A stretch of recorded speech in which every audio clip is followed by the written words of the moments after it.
Assalamualaikum warahmatullahi wabarakatuh. Halo semuanya, kami dari kelompok 7 yang beranggotakan Agung Prasetya, Nadia Azuhra, dan Tengku Hamidah. Di sini kami akan menjelaskan tentang pendidikan guru. Pertama, saya akan menjelaskan tentang asumsi pendidikan guru. Dalam Undang-Undang Republik Indonesia Nomor 20 Tahun 2003 telah dijelaskan apa itu pendidik dan tenaga kependidikan. Dari rumusan undang-undang tersebut dapat dinyatakan bahwa guru adalah seorang tenaga profesional yang memiliki kemampuan merencanakan, melaksanakan, dan membimbing pembelajaran. Lalu ada juga beberapa kompetensi yang harus dimiliki oleh guru. Kompetensi tersebut dapat kita klasifikasikan menjadi 3. Yang pertama, kompetensi profesional, yaitu kompetensi yang berkaitan dengan kemampuan akademik. Lalu ada kompetensi personal, yaitu kompetensi yang berkaitan dengan kepribadian, dan ada kompetensi sosial, yaitu kompetensi yang berkaitan dengan kemampuan bersosialisasi sang guru. Selanjutnya saya akan menjelaskan tentang konsep sistem pendidikan guru.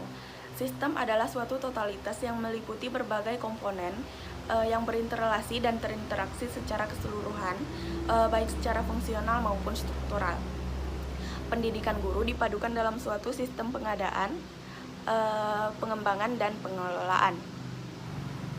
Selanjutnya akan dijelaskan oleh Tengku Hamid. Assalamualaikum warahmatullahi wabarakatuh. Perkenalkan, saya Tengku Hamidah dari kelas 2D Pendidikan Bahasa Inggris, anggota dari kelompok 7 Pendidikan Guru. Baiklah, di sini saya akan melanjutkan materi dari Nadia Azuhra tentang pendidikan guru. Materi yang saya jelaskan ada 2 materi, yaitu komponen-komponen sistem pendidikan guru, dan yang kedua adalah syarat-syarat menjadi guru. Baiklah, kita masuk kepada materi yang pertama, yaitu komponen-komponen sistem pendidikan guru. Jadi yang pertama adalah lulusan. Para lulusan itu adalah produksi sistem pendidikan guru. Kualitas dan kuantitasnya sesuai dengan tujuan pendidikan nasional dan harapan masyarakat. Lalu yang kedua adalah calon mahasiswa atau siswa. Ledakan para calon besar menyebabkan besarnya arus siswa pada berbagai jenjang pendidikan. Semua hal tersebut menjadi tanggung jawab sistem pendidikan guru untuk memprosesnya. Lalu yang ketiga adalah proses pendidikan guru. Lawrence Downey mengatakan bahwa proses pendidikan mengandung 3 dimensi. Yang pertama yaitu dimensi substantif, yaitu mengenai bahan apa yang diajarkan. Yang kedua, dimensi tingkah laku guru, tentang bagaimana guru mengajar, jadi bertalian dengan kemampuan guru dan metode mengajar. Yang ketiga, dimensi lingkungan, seperti fisik, sarana, dan prasarana pendidikan. Yang keempat, ada manusia. Komponen ini terdiri dari unsur guru dan unsur staf personel.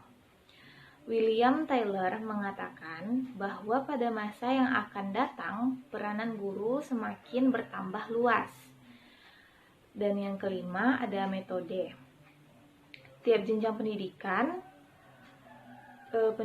guru memiliki programnya sendiri sesuai dengan tujuan institusionalnya yang membutuhkan metode penyampaian dengan media pendidikan yang tepat guna demi terciptanya mutu pendidikan yang baik.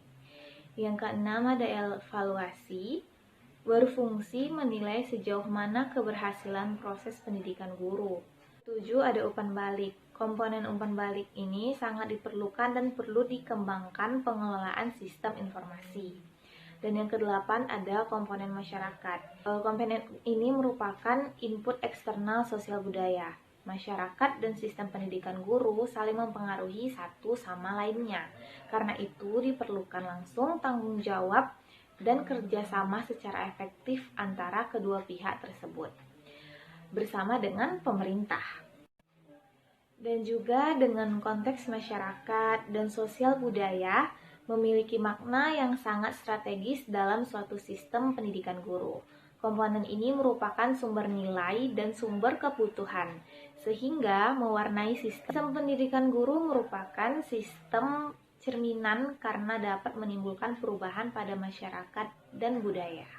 Baiklah, sekarang kita akan masuk ke materi yang keempat, yaitu syarat-syarat menjadi guru. Karena guru adalah faktor penentu untuk tercapainya tujuan pendidikan nasional, dalam Undang-Undang Pokok Pendidikan Nomor 4 Tahun 1950 Pasal 15 ditetapkan bahwa syarat-syarat utama untuk menjadi guru ada 4, yaitu syarat profesional ijazah yang pertama, dan yang kedua itu syarat biologis atau kesehatan jasmani, yang ketiga itu syarat psikologis atau kesehatan mental, dan yang terakhir ada syarat pedagogis didaktis atau pendidikan dan pengajaran nasional.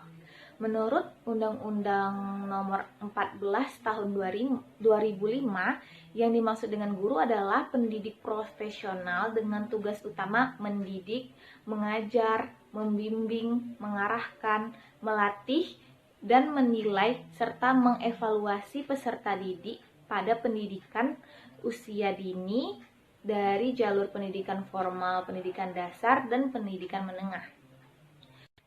Lalu, kompetensi sebagai agen pembelajaran pada jenjang pendidikan dasar, menengah, serta pada anak usia dini ini meliputi yang pertama kompetensi pedagogik, yang kedua kompetensi kepribadian, yang ketiga kompetensi profesional, dan yang terakhir adalah kompetensi sosial. Lalu selanjutnya pengetahuan dan keterampilan yang perlu dimiliki oleh seorang guru profesional antara lain ada 5, yaitu 1. Pengetahuan tentang diri sendiri dan siswanya, yang kedua pengetahuan tentang materi pelajaran, dan yang ketiga itu pengetahuan tentang teori-teori dan penelitian pendidikan, yang keempat keterampilan dan teknik mengajar, dan yang terakhir yang kelima adalah kecakapan interpersonal.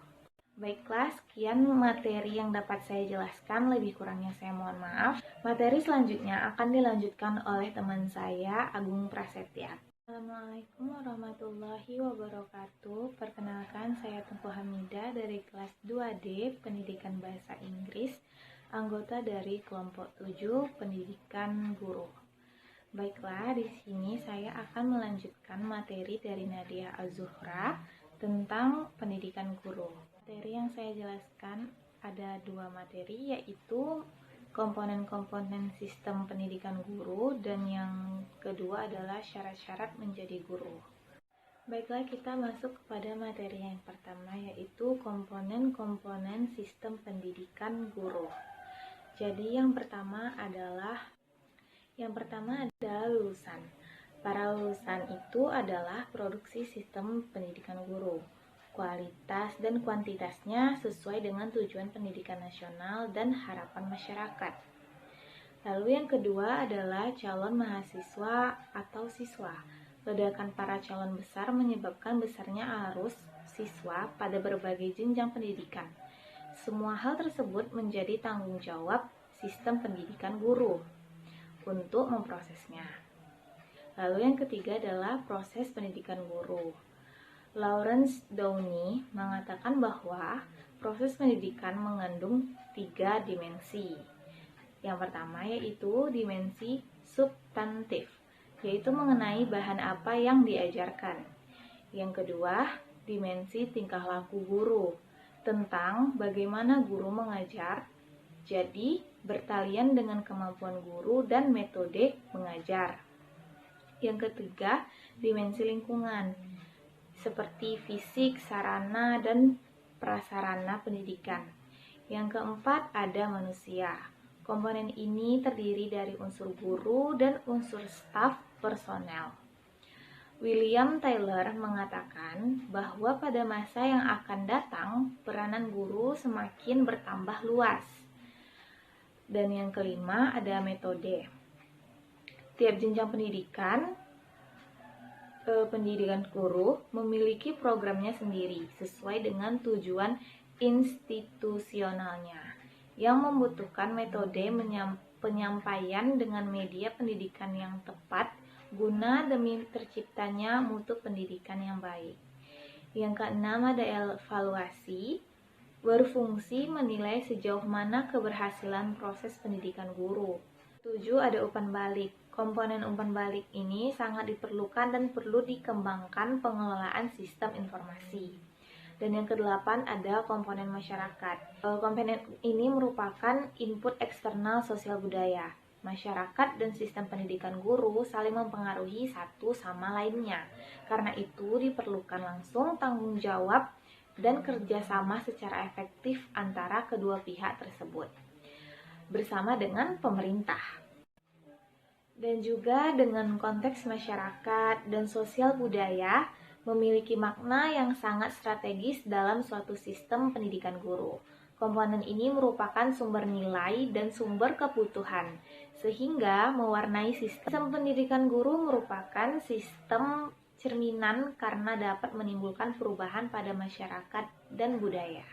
Baiklah, sekarang kita akan masuk ke materi yang keempat, yaitu syarat-syarat menjadi guru. Karena guru adalah faktor penentu untuk tercapainya tujuan pendidikan nasional, dalam Undang-Undang Pokok Pendidikan Nomor 4 Tahun 1950 Pasal 15 ditetapkan bahwa syarat-syarat utama untuk menjadi guru ada 4, yaitu syarat profesional ijazah yang pertama, dan yang kedua itu syarat biologis atau kesehatan jasmani, yang ketiga itu syarat psikologis atau kesehatan mental, dan yang terakhir ada syarat pedagogis didaktis atau pendidikan dan pengajaran nasional. Menurut Undang-Undang Nomor 14 Tahun 2005, yang dimaksud dengan guru adalah pendidik profesional dengan tugas utama mendidik, mengajar, membimbing, mengarahkan, melatih, dan menilai serta mengevaluasi peserta didik pada pendidikan usia dini dari jalur pendidikan formal, pendidikan dasar, dan pendidikan menengah. Lalu, kompetensi sebagai agen pembelajaran pada jenjang pendidikan dasar, menengah, serta pada anak usia dini ini meliputi yang pertama kompetensi pedagogik, yang kedua kompetensi kepribadian, yang ketiga kompetensi profesional, dan yang terakhir adalah kompetensi sosial. Lalu selanjutnya pengetahuan dan keterampilan yang perlu dimiliki oleh seorang guru profesional antara lain ada 5, yaitu 1. Pengetahuan tentang diri sendiri dan siswanya, yang kedua pengetahuan tentang materi pelajaran, dan yang ketiga itu pengetahuan tentang teori-teori dan penelitian pendidikan, yang keempat keterampilan dan teknik mengajar, dan yang terakhir yang kelima adalah kecakapan interpersonal. Baiklah, sekian materi yang dapat saya jelaskan, lebih kurangnya saya mohon maaf. Materi selanjutnya akan dilanjutkan oleh teman saya, Agung Prasetya. Baik, lalu yang terakhir adalah solusi permasalahan pendidikan guru. Nah, yang pertama yaitu adalah orientasi, sasaran, dan fokus.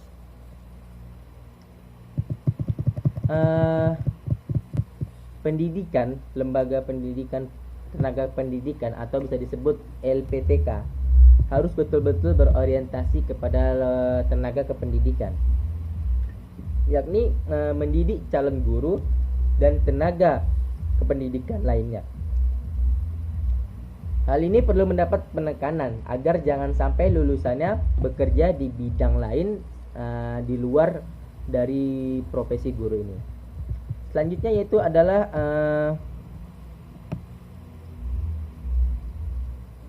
strategi pendidikan menggunakan sistem multistrata. Lalu selanjutnya yaitu ada proses pendidikan dalam lembaga pendidikan guru. Jadi bila proses pendidikan seperti ini telah diterangkan di muka, telah terpenuhi, para mahasiswa harus menempuh proses kegiatan pendidikan sebagai berikut. Yang pertama yaitu proses pendidikan dalam kelas mengikuti kegiatan akademis sebagaimana mestinya. Yang kedua yaitu proses pendidikan ekstrakurikuler. Lembaga perlu memprogram kegiatan-kegiatan ekstra seperti olahraga, kependidikan, kesenian, keterampilan, dan lain-lain sebagainya. Yang ketiga yaitu proses pendidikan praktek keguruan. Praktek di micro teaching ini dan selanjutnya di program intensif di sekolah yang ditentukan. Yang keempat yaitu proses pendidikan luar sekolah, yang mana ini mengikuti kegiatan KKN, Bimas pendidikan dan lain-lain sebagainya. Lalu selanjutnya adalah proses akhir pendidikan. Yang terakhir ini adalah proses akhir pendidikan, yaitu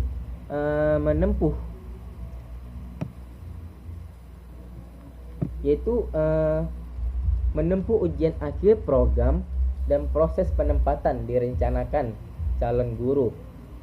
Direncanakan calon guru sudah akan diterapkan 6 bulan sebelum yang bersangkutan menempuh ujian akhir dengan rekomendasi dari dekan atau rektor. Selanjutnya itu adalah ada evaluasi. Pengembangan program evaluasi ini perlu dilaksanakan seefektif mungkin, yang mana evaluasi ini baik terhadap kemajuan belajar calon guru maupun evaluasi terhadap program lembaga. Dan yang terakhir itu adalah pengembangan kurikulum pendidikan guru sekolah lanjutan, yang mana dengan memperhatikan konsep di catatan dan penerapannya dalam lembaga pendidikan guru sekolah lanjutan, maka selanjutnya dilakukan studi tentang pengembangan kurikulum lembaga pendidikan guru sekolah. Cukup sampai di sini penjelasan dari kami tentang pendidikan guru. I'm sorry for my mistake. Wabillahi taufiq wal hidayah. Wassalamualaikum warahmatullahi wabarakatuh.